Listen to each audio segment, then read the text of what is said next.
튼튼한 회사마저 위험, 빚더미에 줄도산 위기라. 저는 이런 지표를 볼 때마다 사실 섬뜩섬뜩합니다. 왜 섬뜩섬뜩하나 하면요, 빚이 너무 많이 늘어나기 때문이에요.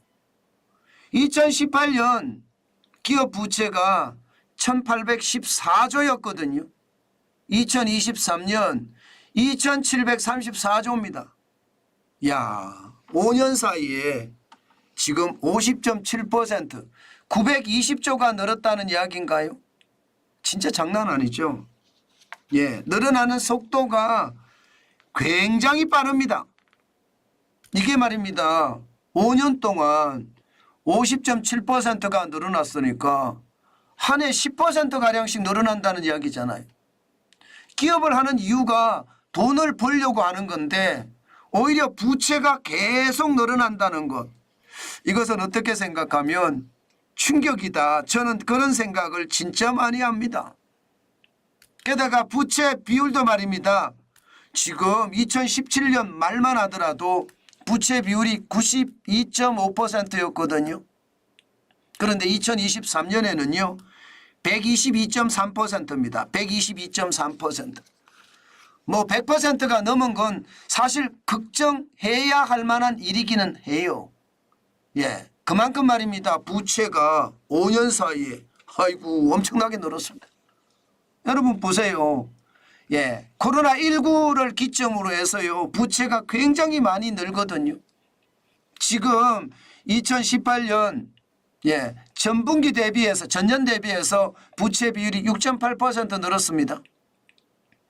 2019년 7.4%예요. 그런데 2020년 보세요. 9.4%가 늘고요. 2021년에는 11.4%, 2020년에는 10.1%, 난리가 아니게 늘었습니다. 코로나19가 핥힌 상처가 엄청나다는 이야기죠. 아마 그럴 겁니다. 코로나19 자체가 통제 방역을 중심으로 했잖아요. 2020년 3월부터 2022년 3월까지 거의 말입니다. 2년 한 1개월 정도 그야말로 통제 방역 중심으로 예, 방역의 어떤 예, 정책을 썼습니다.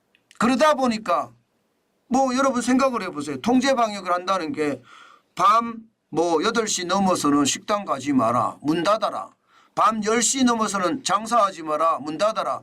밤 12시까지만 장사해라. 이런 통제 방역. 여기에다가 말입니다. 뭐 10인 이상 모여라, 5인 이상 모여라. 이제는 3인 이상 모이면 안 된다.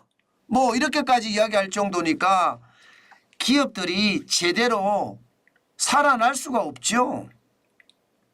그러니까 말입니다. 2020년에 돈 빌려서 살아남았다는 이야기예요. 9.4%가 늘어났다는 것은. 2132조까지 늘었잖아요. 2019년에 1949조가 2021년에 2132조까지 늘었고요. 2021년엔 더 많이 늘잖아요. 2373조까지 늘었잖아요. 굉장히 빠른 속도로 늘죠. 결국은 2020년부터 2021년, 2022년까지 돈 빌려서 기업을 운영을 했다. 빚내서 월급을 줬다. 이런 얘기가 되는 거예요. 그래서 빚이 엄청나게 쌓이고요. 빚이 쌓이니까 이게 그만큼 말입니다. 충격의 어떤 강도가 세진 겁니다. 2023년은 지금 4.5%로 2734조로 줄었거든요. 굉장히 빠른 속도로 줄었죠. 그러면 기업이 좋아져서 줄었느냐? 아닙니다. 대출을 줄여서 줄었습니다. 기업은요 2023년에도 여전히 어려웠거든요. 그만큼 말입니다. 성장률이 멈췄다 이렇게 이야기할 정도로 최악이었고요. 기업들 입장에서는 그나마 수출이 조금 2023년에 나아지면서 대기업을 중심으로 해서 조금은 순통이 트였지만요. 나머지 중견기업이나 중소기업, 내수기업 쪽으로는요. 진짜로 튼튼한 기업도 망한다 이렇게 이야기할 정도로 진짜 심각했습니다. 저는 이것이 말입니다. 기업들에게는 최악의 수순이 된 것은 아닌가. 저는 그런 생각도 많이 해봅니다. 아니 파산을 보면 알잖아요. 파산이 말입니다. 난리가 아닐 만큼 파산이 일어났어요. 예, 그만큼 말입니다. 기업들이 버티기가 굉장히 어려웠다는 뜻입니다. 제가 오죽했으면 여러분 튼튼한 회사마저도 위험하다 그렇게 이야기했을까요? 지금 이대로 오면 그렇게 갈 수밖에 없다는 뜻이에요. 실제로도 말입니다. 예, 지표를 보면 그런 상황들을 그대로 말해 주거든요. 여러분 이 지표를 한번 보세요. 이 지표를. 예, 이 지표를 보시면 전체 일반 기업 차입 부채 대비 한계 기업 부채 비중이 2022년까지를 보면 17.1%예요. 그러니까 기업이 돈을 빌렸던 기업들 중에 한계 기업, 도저히 이자도 못 갚는 기업 17.1%라는 뜻입니다. 돈 빌린 기업 중에 10개 중에 2개 가까이는요. 이자도 못 갚는다는 뜻이에요. 2022년이. 그만큼 한계 기업의 부채 비중이 굉장히 커졌습니다.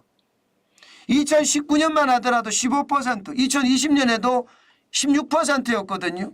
그런데 2021년을 보세요. 14.7%까지 좋아지는가 싶더니 2022년은 더 어려워지고 있잖아요. 이것은 여러분 분명한 것은요. 경제가 잘 굴러가면 기업들 입장에서는 부채 걱정 안 합니다. 빚 걱정 안 한다니까요. 그런데 경제가 잘 굴러가지 않을 때 늘 기업들은 걱정하고 부채도 걱정을 하고 이자까지도 걱정을 하거든요. 지금이 그럴 때예요. 지금이 말입니다. 이자까지도 지금 기업들은 걱정하고 있다 이런 얘기입니다. 예, 수출이 좋아지니까 기업들이 좋아졌다 이렇게 이야기하지만 사실 아직까지 현장의 이야기는 그게 아닙니다. 파산을 보면 아시잖아요. 파산을 보면. 파산 신청 건수가 말입니다. 2023년에 통계 작성 이후에 최대입니다. 이 말은 여러분 그냥 역대 최고라는 거예요. 1657개가 파산했습니다. 전년 대비 1004개거든 2024년이. 예, 2022년이. 거기에 비하면 65% 늘어난 숫자예요. 코로나19 2020년 1069개보다도 훨씬 많죠.